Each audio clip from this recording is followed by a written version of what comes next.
노가다 잘 알지도 못하면서 손광모.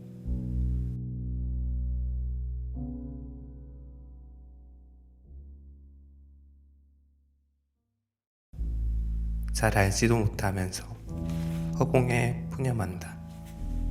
지난해 여름 나는 생애 처음으로 들어간 직장을 관뒀다. 꼬박 3년 반이었다. 몇 월 며칠부로 퇴사를 희망합니다. 간명하기 그지없는 사직서 한 장에는 이루어 말할 수 없는 복잡한 심경들이 담겨 있었다. 끝났다는 후련함과 좀 더 버티지 못했다는 후회와 미련, 앞으로의 미래에 대한 걱정까지. 내 길이 아니었겠지라고 속편하게 생각하기는 참 어려웠다. 후련한 마음은 퇴사 한 달 만에 아주 옅어졌고, 후회와 이제 뭐 먹고 살지라는 불안이 앞날을 가렸다. 인생 얼마 산 것 같지도, 그렇다고 조금 산 것 같지도 않은 30대 초입에 들어선 나에게 지난해 여름부터 겨울까지는 여러모로 특별한 시간이었다. 손반장 일 잘하네. 내일도 인력사무소에 얘기해서 여기로 출근해. 작년 7월부터 나는 소위 노가다를 했다. 내게 노가다는 금역의 직업이었다. 어린 시절 5 식구를 건사하기 위해 아버지가 했던 일, 그마저 허리병을 얻어 도중에 그만두게 된 일. 노가다는 내게 친숙하면서 해서는 안 될 일이었다. 누나에게는 말할 수 있었지만 차마 어머니에게는 떳떳이 말할 수 없는 일. 하지만 고향을 떠나 타지에서 혼자 아무런 일도 하지 않고 생활을 유지하기란 쉽지 않았다.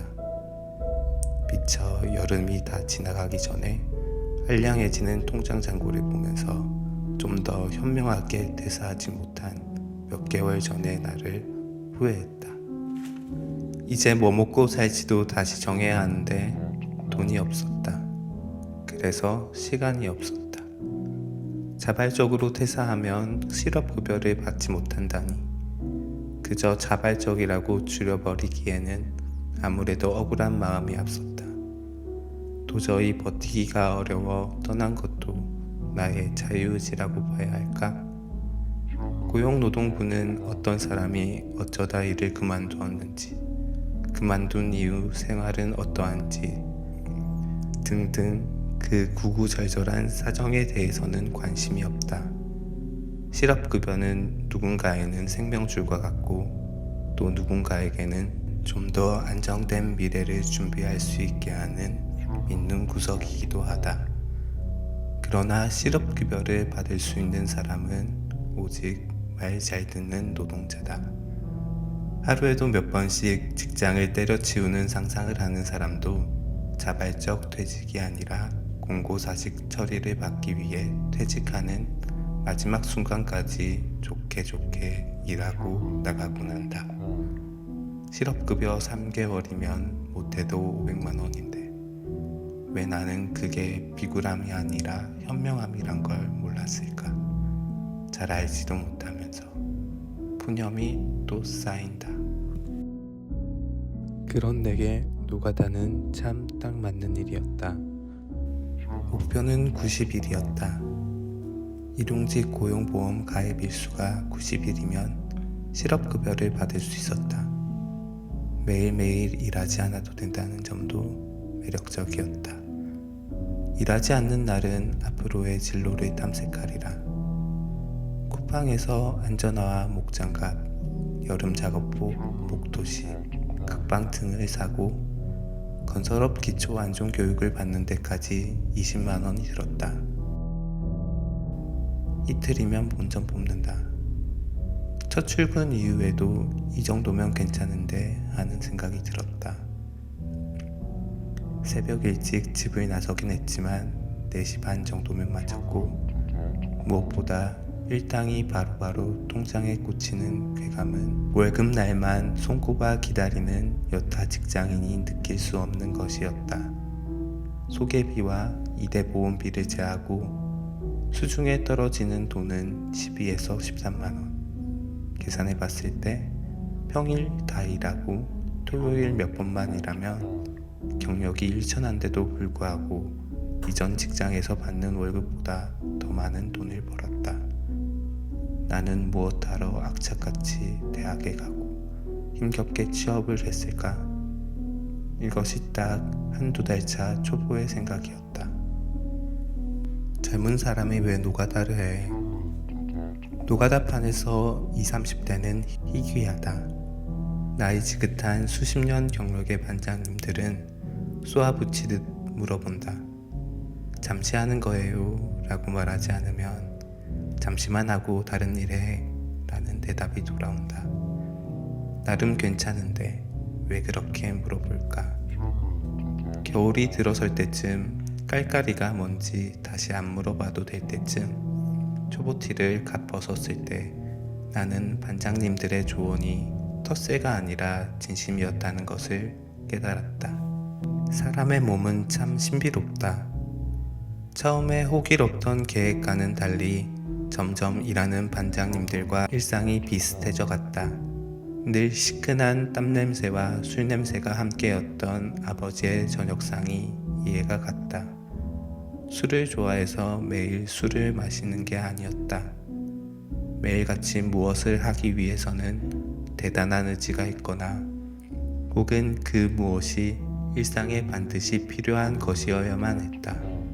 직장인의 커피와 같이 노가다꾼에게는 소주가 필요했다. 빨리 일어나기 위해서, 피로를 씻기 위해서 퇴근 후 술 한 잔이 익숙해져 갈 무렵 문득 이력서의 경력으로 노가다 경험을 쓸 수 있을까 하는 터무니없는 생각이 들었다. 한 달에 한 현장에서 최대 7일까지 일할 수 있는 일용직 경험을 이력서 경력 칸에 모두 다 쓰려면 몇 칸이 필요할까? 하루 일한 곳도 경력이긴 한 걸까? 자기소개서의 노가다 경험은 불우했던 어린 시절을 상징하는 클리셰 같은 이야기가 아니었던가? 쓸데없는 생각하지 말고 잠이나 자자. 뭐 먹고 살지 라는 불안도 일당과 소주 한 잔에 씻겨져 내려간다. 노가다꾼은 오늘 먹고 살 걱정을 덜어둔 대신 앞으로 뭐 먹고 살지도 잊어버린다. 자식만이 유일한 미래였던 아버지는 많이 일하고 돈 많이 받을 때를 참 좋아했다. 꼭 소주 한 잔씩 비우면서. 손반장, 이것저것 일 다니지 말고 여기 고정으로 들어와. 진짜요? 고정이면 좋죠. 그런데 몇 개월 이렇게도 써요? 몇 개월? 3년은 해야지. 그래야 여기 마칠 때쯤 딴 데 갔지. 3년. 딱 내가 첫 직장을 다닌 만큼이었다. 나름 진지하게 고민했다.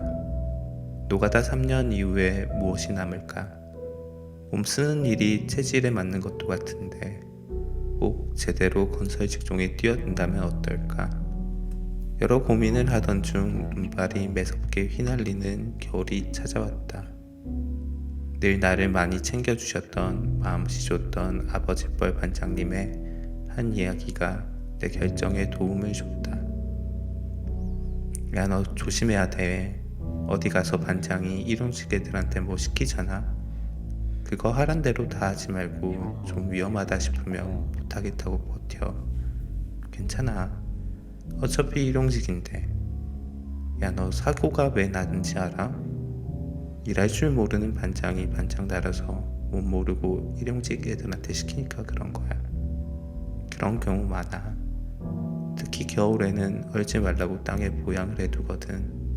거기를 피해 가려고 알려줘야 되는데 그냥 야, 리어카 가져가서 가지고 와 하다가 푹 빠지고. 많은 사람들이 노가다는 아무나 하는 일이라고 말한다. 전문 노가다꾼까지도 자신이 하는 일을 어쩌다 했고 그래서 어쩔 수 없이 한다고 생각한다. 이 일을 하고 있는 젊은 친구에게 안타까운 마음에 잠시만 하고 가라고 말한다. 마치 내가 하는 일과 같은 일을 하지 말라며 없는 형편에 굳이 대학을 보냈던 우리 부모님처럼. 그러나 짧은 6개월 동안의 경험이지만 건설 직종이 그저 노가다라고 낮춰 부를 일은 아니라고 생각한다. 단순히 몸 건강하다고 뛰어들었다가 나뿐만 아니라 같이 일하는 사람까지 다치게 할 수 있었다. 노가다는 어떤 일보다 상당한 기술이 필요했다. 하지만 노가다 일은 책이나 말로 배울 수 있는 건 아니었다. 노가다판에서 수년 구르다가 잔뼈가 굵어질 때쯤 자동적으로 얻을 수 있는 종류의 것이었다. 젊은 사람들이 장기적인 미래의 목표로 삼기에는 너무나도 작고 불투명한 일이었다. 일하면서 만난 여러 반장님들은 각기 저마다 사연을 갖고 노가다판에 흘러 들어왔다. 30년 전 잘 나가는 중소기업의 대표이사였던 반장님, 코로나로 가게가 망해서 들어온 반장님, 딱 2년만 해야지 하다가 일용직이 적성이 맞다는 걸 깨닫고 8년째 하는 반장님, 딱히 뭐가 되고 싶은 게 없어서 군대 제대하고 나서 5년째 노가다를 하고 있다는 20대 반장님까지. 이들과 일하는 건 퍽 즐거운 경험이었지만 특히 나이 든 반장님일수록 노가다판에서 일종의 방황을 한다는 느낌을 지울 수 없었다. 반장님들은 가족을 건사하는 어엿한 가장들이다. 그런 반장님들에게서 가족을 빼고 스스로에게는 무엇이 남아있을까?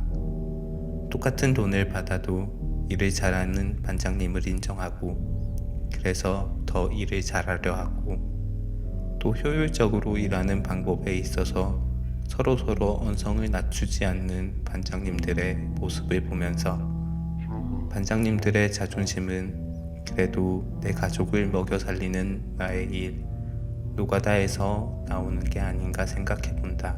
비록 주변에서 천시하고 스스로 어디 가서 떳떳하게 말하지 못하지만 말이다.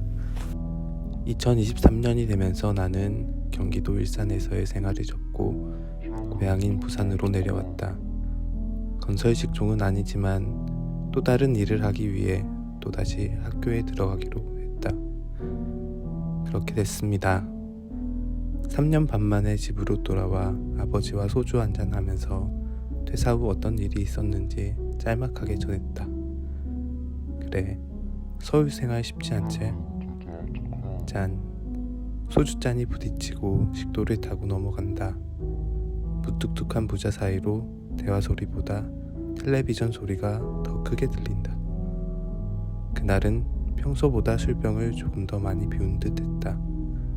특별한 대화를 했었던 건 아니지만 비어가는 술병에 나는 잘 알지도 못했던 아버지를 어렴풋이나마 조금은 이해한 것